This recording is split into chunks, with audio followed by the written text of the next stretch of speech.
哦，这是原来已经有了，没问题。那就强壮来一个。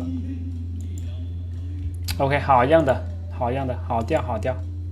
他掉的早，反而好，反而好。因为他掉的早的话，我不需要去用这个石头了。护顶吗？这是 OK， 没问题，小技能掉了，没问题啊，没问题，没问题。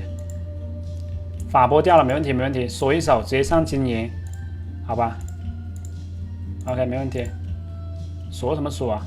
锁个屁！买个金银，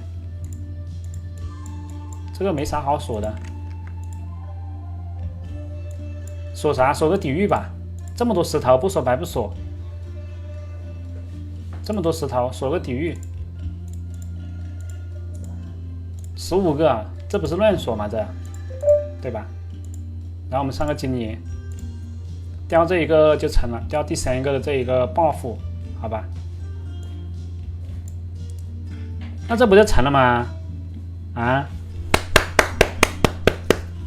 好吧，自己给自己鼓一下，这不就成了吗？这花了多少啊？这花了有50吗？应该有吧？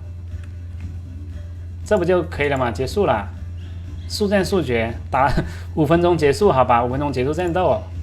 他这一边没有那个，我们就随便带2个就可以了。然后这边要来一个血脉，就带这个嘛。54的魔力都洗好了，就带这个不动了。他这是个红纹的，有来洗吗？84的羚羊，53的，72的，把这个72的点2下吧。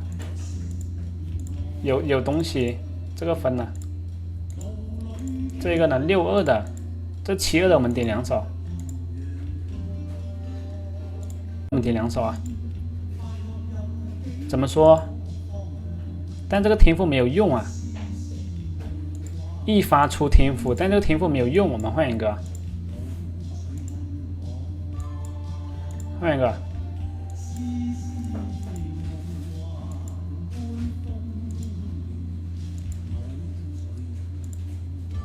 魔力啊，又是跟刚刚长那个一样，怎么办呀？这魔力怎么是加攻击啊？我真吐了。